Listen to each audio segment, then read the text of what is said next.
1 Corinthians, Paul says, "For we are God's fellow workers. You are God's field. You are God's building. According to the grace of God which was given to me as a wise master builder, I have laid the foundation, and another builds on it. But let each one take heed how he builds on it. For no other foundation can anyone lay than that which is laid, which is Jesus Christ." In this podcast, we explore those who went the wrong way. We examine why it happened, how it happened, and who it happened to. But most importantly, we always ask the question, could it happen to us?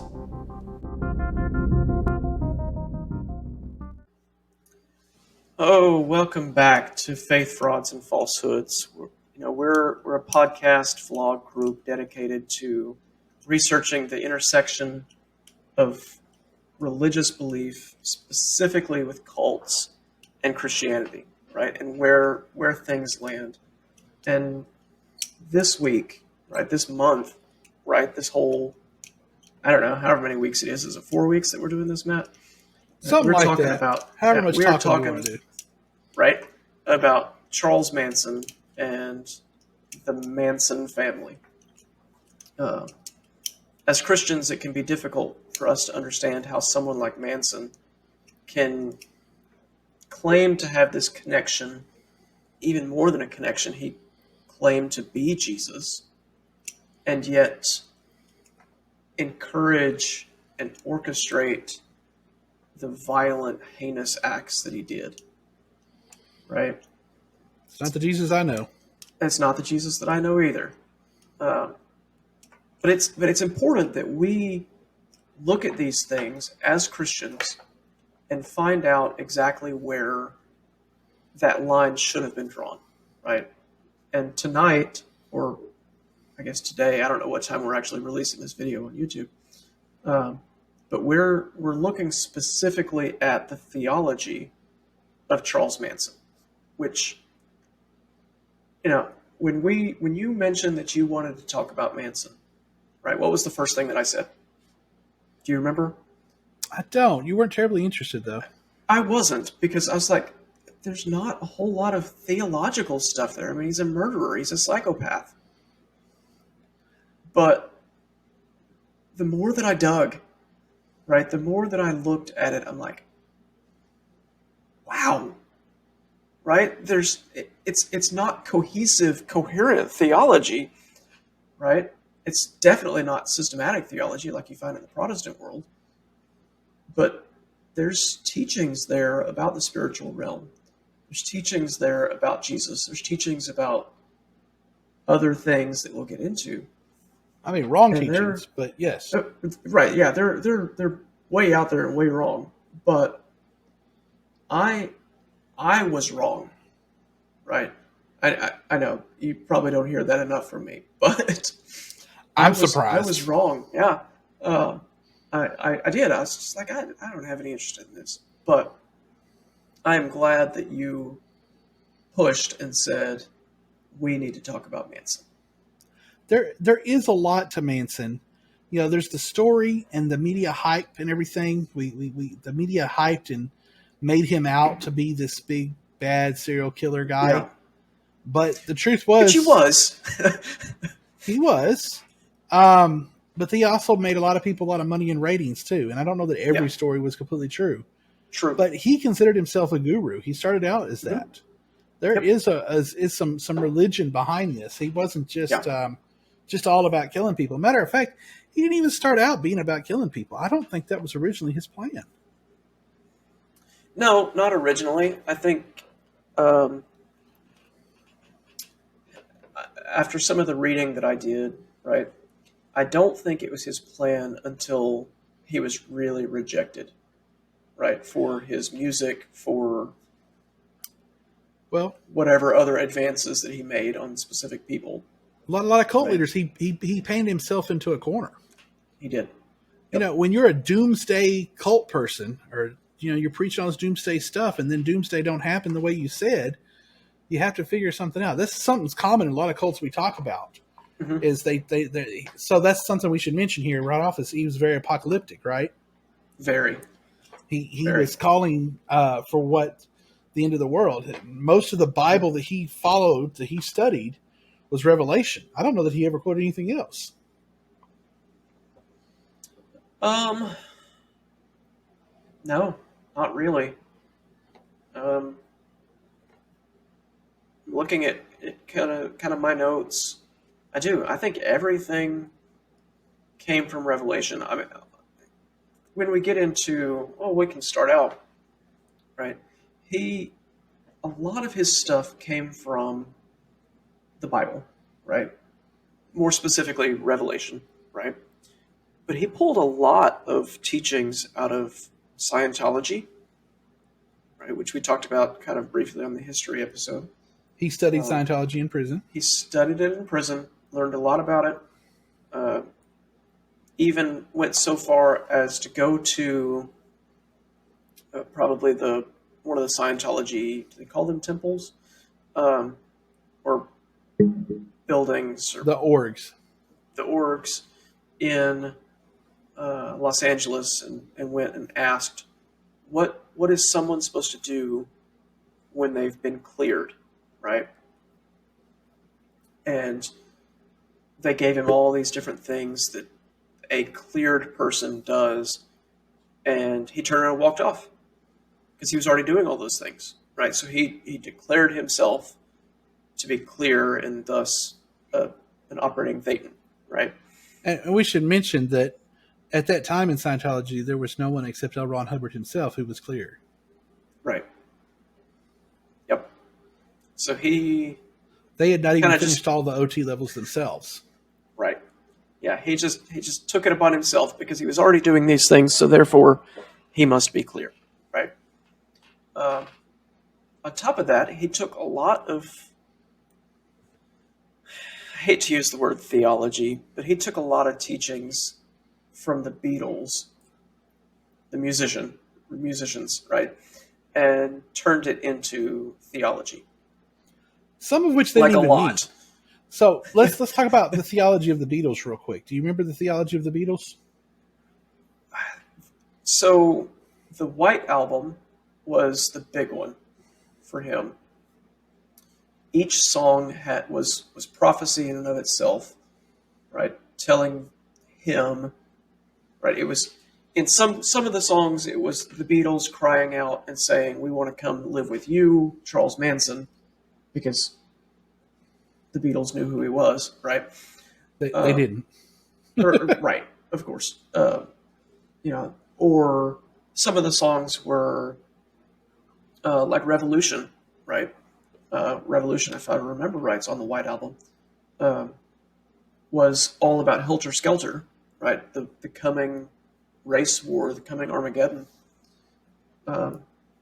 Others were just anti-government, anti-establishment teachings that he turned and twisted and said, "This is about me because I'm anti-government, and so follow me." So let's talk about the twisting though. But the Beatles themselves are interesting in their theology because the Beatles started out with not a whole lot of theology, and they were just kind of musicians, and they kind of got into this counterculture after they came to America. They got into the counterculture hippie movement thing. And they did an album a lot about hippies and drugs, and that was Sgt. Pepper's Lonely Hearts Band. And there's a lot of references, and they did a lot of subliminal? No. Symbolic okay, yep. things in their songs. Lucy in the Sky with Diamonds. Talking about LSD, really. Which, it's funny how our culture works because they meant it for that, but literally there is a children's cartoon on Netflix, which is a legit children's cartoon, not talking about drugs, right? Based on nothing but Beatles songs. It's about these bugs who do Beatles songs, and it starts with Lucy in the Sky with Diamonds. But oh dear. But let's remember they're musicians and they're trying to make a living too. There was some counterculture stuff, but also as they got rich and famous, there's a lot of drugs on the road. It's a really stressful thing. They started looking for spiritual guidance too. They reached out to the, what's his name? The Dalai Lama. At one point, the Dalai Lama. Maharishi. The Maharishi. I don't remember the other term. He was a very yeah, famous another Hindu Buddhist Hindu leader. Yep. yeah, leader, guru, and they actually went and spent some time with him. Mm-hmm. And they left him. They spent quite a bit of time with him, and it influenced them. And some of them stayed in that belief, anyways. Eastern religion stuff, not Eastern Christianity, but Eastern religions. Just to make that clear, big difference. For a long time, but they left him, Maharishna, after they found that he was basically sleeping with his followers when that was what he preached against, and eating steak and stuff when he preached being a vegetarian and all this. Yeah. The Beach Boys, who we talked about being associated with Charles Manson, also followed him. Matter of fact, the Beach Boys, while the Beatles were getting popular, the Beach Boys were kind of declining in popularity. Mm-hmm. They kind of had a different type of music. They kind of intersected around the same time, right? The Beach Boys also followed the same thing. They were somewhat friends with the Beatles, and they followed the same guru. They even brought him on tour, one of their worst tours they ever did. And the tour got cut off early because they thought, because they were following this guru, they'd bring him out to preach before one of their concerts. And their people wanted to hear them sing, not this guru preach to them. Right. And they had like people throwing cans and tomatoes on the stage, and then the next concert up only sold 200 tickets, and the promoters canceled the whole thing and sent them home. It was pretty sad. Mm. But what I bring that up because the Beach Boys themselves were influenced by this Eastern spirituality stuff. Yeah. And they use a lot of symbols and things in their songs. Mm-hmm. And so a lot of people thought Beatles music talked to them. Listen, I love some good chill out, just listen to some Beatles. You know, I don't really put a lot of stock into their music. It's not the music I grew up with per se, but it's good, relaxing music to me. Right. But some people put a lot of stock. They were super popular. Yeah. And Charles Manson, he got it in his head. They were speaking to him personally. Like you said, he didn't know them from Adam, but he thought they were friends. Yep. He did. And he just took every little thing, you know, a little word here, a little word there, and he ran with it. Now, in previous podcasts, you came up with we didn't come up with it, but you've used a term for that, for when we're using the Bible and we pick and choose. Put him on the spot. You don't remember what the term is. I was going to say, I mean, are you talking about like pre-list? Is that the word that you're thinking of? Pre-list? Is that where you take a little piece and you just use that little piece and ignore the rest of it? No, that would be like proof texting. Proof texting. There we go. Yep. He did an awful lot of that, as if that was scripture. And yeah, he thought they were talking to him, and he just manipulated it. Mm-hmm. Helter Skelter. Nobody else thinks it's about a race war, but he sure thought it was. Right. Yep. And a big part of that, right? It's a good segue, right? Along with Scientology, the Bible, and the Beatles, he took a lot. I say he took a lot. He was most likely pretty heavily influenced by Nietzsche and the Nazis. He is on record, right? We already know him, and he's a racist, right? But he's on record, you know, believing in a master race like Nietzsche did, like the Nazis did. Even at one point is quoted as saying Hitler was a tuned-in guy who had leveled the karma of the Jews. Right? That just sounds horrible. Right? Yeah, it's just like, I mean, it's such a strange phrase to hear to begin with, right? Because it's not how we speak today. He often said things to get reactions out of people. There's interviews and things that he's done from prison over the years, and he played the insane game often to get reactions out of people. He wanted to be famous, and he got famous by being insane. By being insane. But we don't think he was really insane. Nobody thinks he was really insane.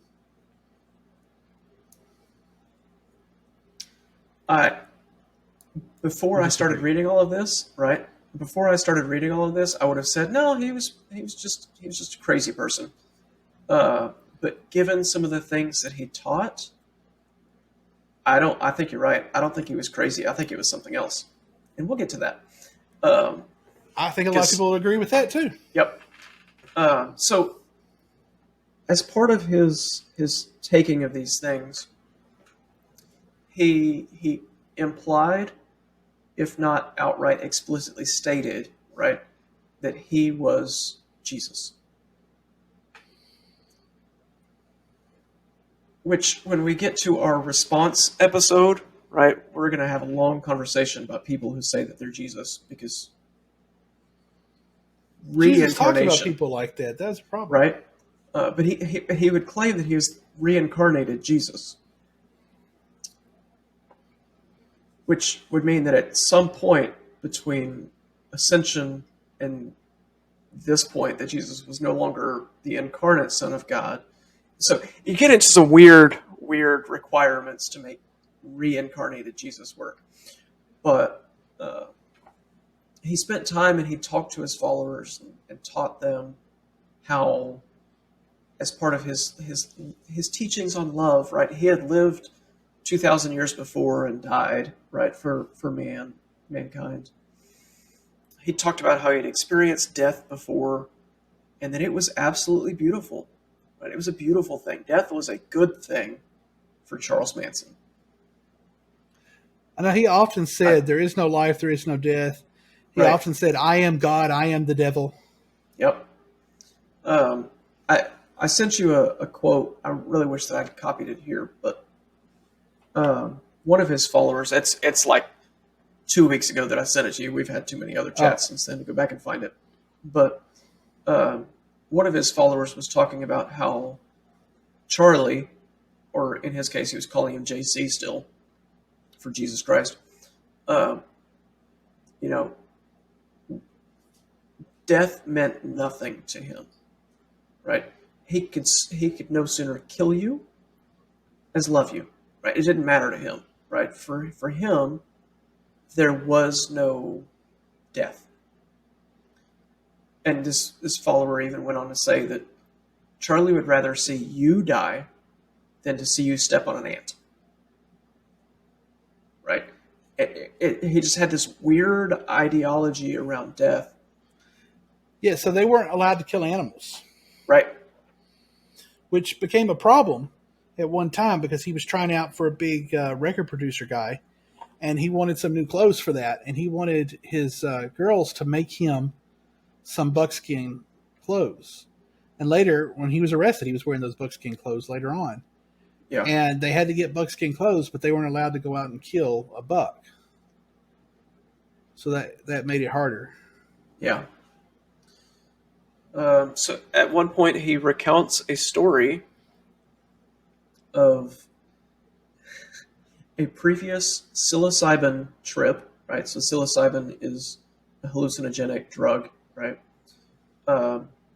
In which he was on a bed, right? So he had laid down, tripping out, and the bed turned into a cross, and he can feel the nails and the spear in his side. And he looks down to see Mary Magdalene, who, in his vision, was in the form of Mary Brunner, right? Which was his first wife. Were they officially married? Right. No. So it's kind of that weird, right? She was the first follower, right? First female follower of his. So he takes all of these things, right, and he's just constantly pushing it out to his people. Well, there's tales that he used to crucify himself out at Spawn Ranch. He would crucify himself and then have sexual rituals right afterwards. Yeah, they did a lot of those rituals. When one of his followers, when she was first brought out there, some of the other girls had told her, you need to meet Charlie. You need to meet Charlie. She was following somebody else, another kind of guru type guy, who sort of followed Charlie but wasn't part of the family. He just sort of traveled around with his girls. They told her, don't follow Bobby. Bobby's just pretty, but Charlie, Charlie's Jesus. Right. And so they brought her. She was seeking something new. And when she met him, he was crucifying himself. He was hanging on a cross. Not dying, of course, because he wasn't going to do that. Yeah. But, yeah. It's insane. It's something. as part of this teaching that he's Jesus, right? He changed his name, right? Did you know that he? All right, so we were chatting, right, and I was pointing out that Charles had changed his name, right? Did you?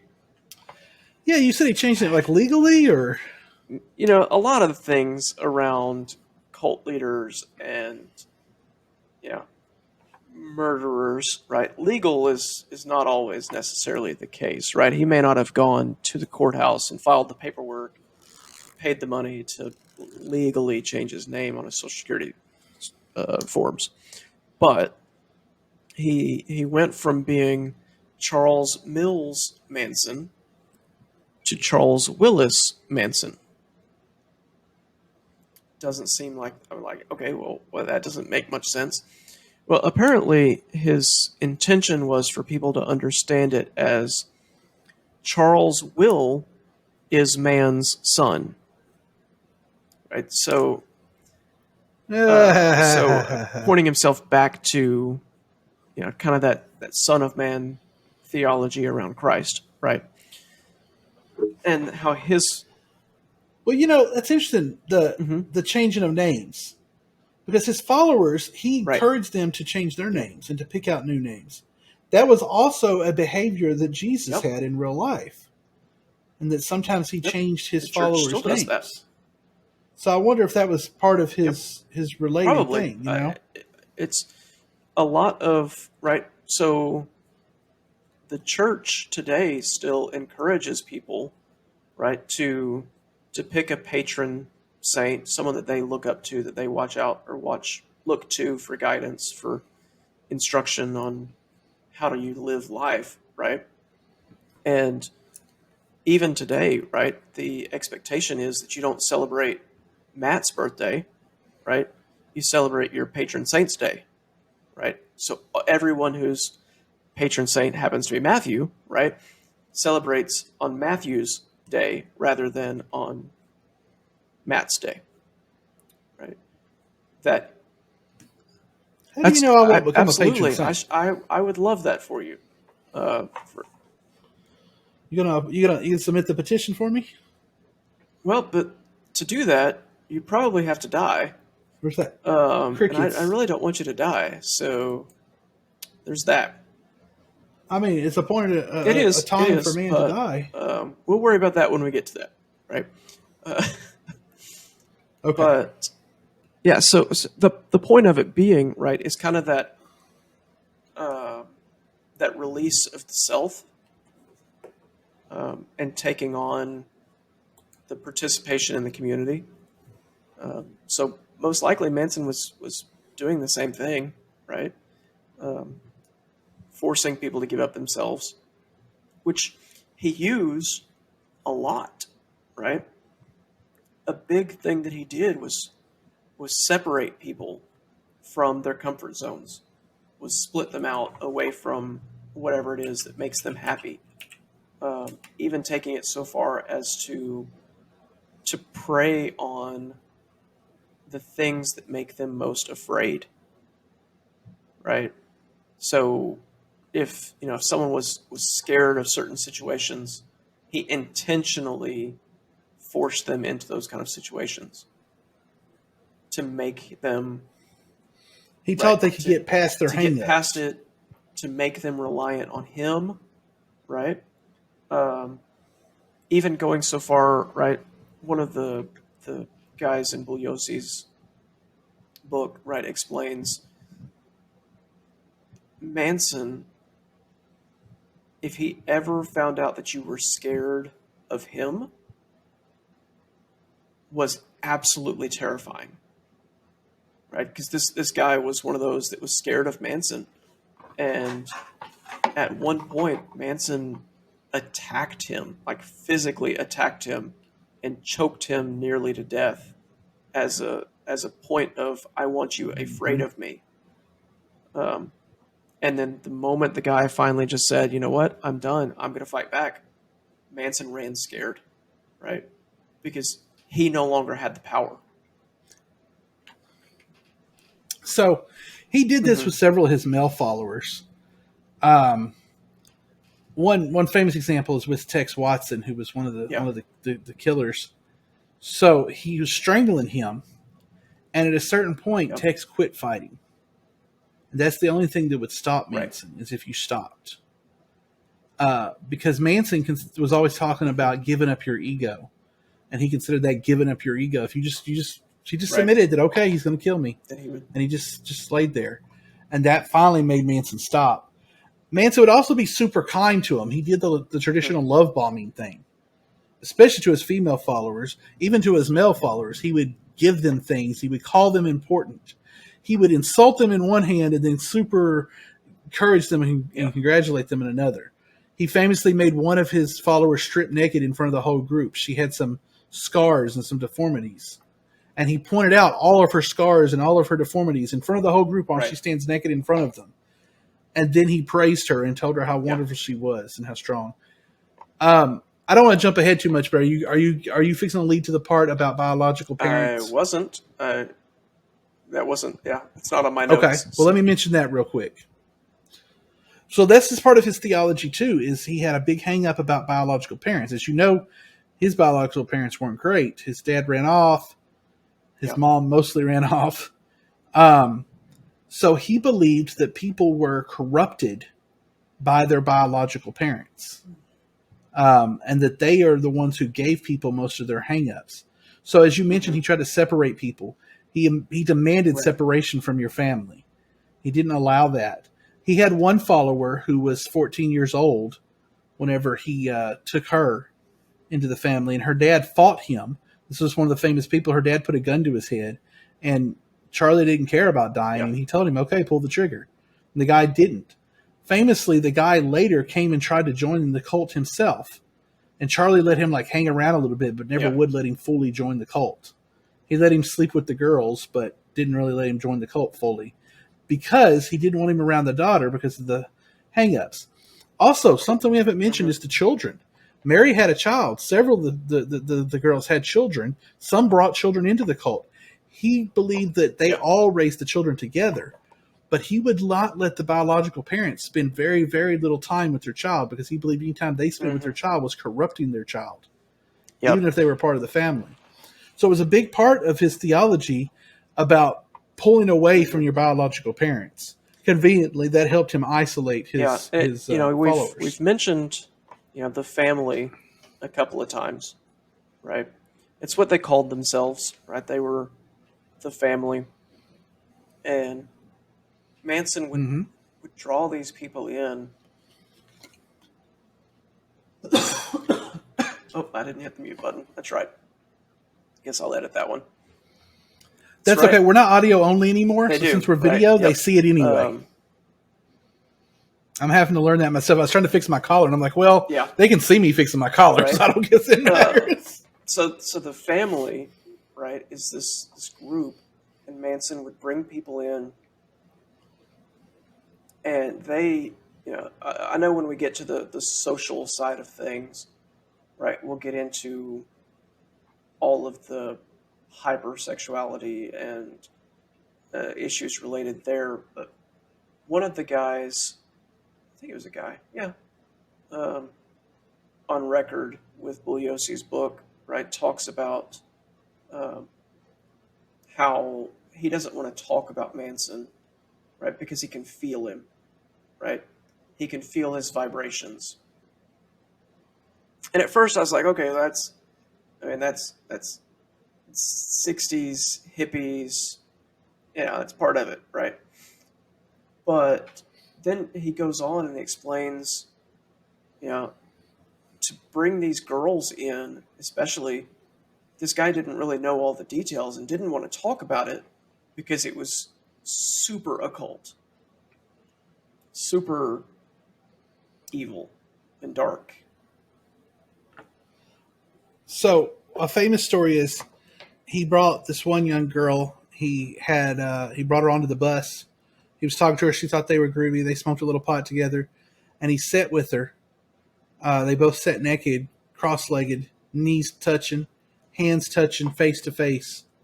And yes, they believed it was a spiritual thing. and they were having a spiritual response. Another thing along that same line is that one of them ran away Right. once. A few ran away over the years, but one of them ran away, and he drove to exactly where she was and got her. Now, there was no like Right. smartphones and GPS and Yeah. stuff back then. This was the 60s. And now, he used a lot of manipulation techniques that a lot of cult leaders do, in that he found out information they didn't think they Yeah. were finding out and But- things like that. But either way, he drove directly to her and got her. So after that, all of his followers believed that if you were to That run he or could you were to get do you. anything, Yep. that Charlie could see you. They thought he was omnipresent. And they thought Charlie was And, you know, watching. I kind of alluded earlier to he's not, maybe not insane, but it's something else. You know, we kind of talked about it with Heaven's Gate, right? I would not rule out some sort of demonic presence in this situation. The things that See, I worry about saying demonic presence because I don't want to give the guy some sort of legitimacy. You know what I'm saying? But I get what you're saying, and you're not the first person Right. to say that about Charles Manson. People who followed him, like I said, they thought he was omnipresent. Even the ones who were friends with him who didn't think he was, Right. you know, Jesus Christ, there was something. thought there Yep. was something about And it. when you start talking about I'm manipulating these people, bringing them into the group using occultic practices and ritual, it's very, very easy to make that jump right into there's something more. So the family, well, let's jump right before that statement. A big part of Manson's teachings were around Helter Skelter, right? That race war, black man rising up against the white, taking over, ruling the world. Instead of the white man being in charge, the black man would be in charge. Go ahead. He preached that black people were inferior, but to his followers, to most of them, he did not Right. preach hatefully against them. He even told them one time, he's like, when the straight Satans, the biker gangs around, you may hear them talking bad things and saying bad words about black people, Right. and that's stuff I'm not even going to repeat on this podcast. And that's not really my thing. I don't really believe that, but you may hear Yeah. me saying some of that around them because I'm trying to keep them on our side and all this. But they're not part of this. But he was using them to make money off of drug deals. He was never terribly financially successful, but he even said that so that if they heard contradictions, because he teaches, peace and love and all this, but he was scared. It was said that when he met the Black Panthers, when he went to Berkeley, Right. he was scared of them. I mean, a lot of He- people were he was scared of the Black scared. Panthers. Not, I mean, that was that. But he had a That was different part of the point. fear of them than just, oh, they're a bunch of guys that are going to beat a bunch of people up. He really felt like they were going to start just killing white people. Oh yeah, he thought that would be part of the Helter Skelter thing. He had his after he killed the black drug dealer, he had his followers worried that the Black Panthers were going to come just raid Spawn Ranch where they were staying and Yep. just come out to kill them all. Yep. So Armageddon, right, which he's using Armageddon as the term, right, is found in Revelation, right, the final battle. In order for him and the family to survive it, and this will be our last point because this one's going to take us down a deep hole, pun intended. They Right. started searching. He called it a cave, right, in Death Valley. Well, Bottomless cave. he initially called it this, just, we got to go out and find the cave for us to live in. And then as the teachings kind of progressed, it became a bigger cave, and then eventually a bottomless cave. bottomless as in the abyss, right? That he and his followers were going to enter into the abyss of Revelation. And that's where they were going to live.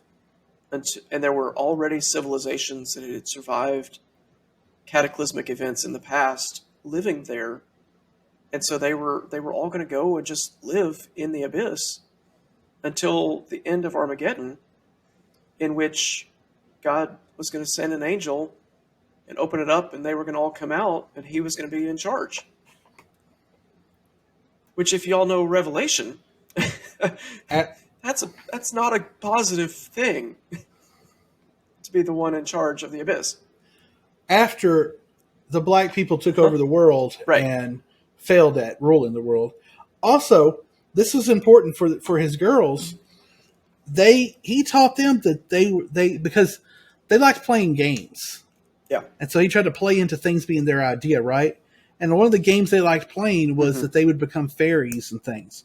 So he taught them that when they were down there in this bottomless cave, that they could become whatever they wanted to be if they wanted it enough. So they could become fairies or because it was described. Dogs or whatever. One of them thought she was fixing to sprout wings. Like she was in pain, writhing because she thought her wings were sprouting. Yeah. It's the way that he described this, right, was how John the Revelator describes the new heavens, right? Filled with gold, trees bearing 12 kinds of fruit, different kind every month. No need for lights because the walls glow in the abyss rather than it being Jesus as the light source of new heavens and new earth. Warm springs, fresh water, rivers of milk and honey. Right? Like how you read about the new heavens and the new earth is how Charles Manson described the abyss. Remember, the people he was preaching to were literally eating out of garbage dumpsters. So this whole idea of paradise, they were searching for it. Like they were legitimately spending time in the deserts of Death Valley searching to find this place. Part of how they got caught was they spent so much time doing that, and they ran across other people and national park people and stuff. But yes, he told them about where it was, but not exactly, that they had to find it. And so by the end, they committed the murders, and he had them out there searching and running patterns and stuff, trying to find this. Right. He backed himself into a corner. Yep. How do you get out of this? And that's part of one of the reasons that he was pushing to find this place, was a place that he could hide from the authorities after these murders. But, I mean, I cannot get over the fact that he goes from calling himself Jesus to describing himself as Abaddon or Apollyon or Exterminus, right? The demon. No, but he used those words? That's the name of the demon of the abyss, right? He's describing himself as the ruler of the abyss. So he completely takes this idea of Christ, and we'll probably get to this more in the response sections, but he takes this idea of Christ here, right, and gets all these followers, and then turns around and exhibits the behavior and the push that's the literal absolute opposite of Jesus, right? Which the fact that he's calling himself the ruler of this bottomless pit, I think was what cemented it for me that there has to be some sort of occultic, demonic something going on here. Because, well, a lot of cult leaders have this evolution. Jim Jones had the same thing. He used the preacher thing. He kind of referenced himself as Christ, but then eventually he kind of shut it off at the end. As Satan. Although, I think he did, actually. That's a whole different thing, because Abaddon is not Satan. But anyway. Yeah, I think he did, actually. And Jim and Charlie said, yeah, Charles definitely did call himself the devil.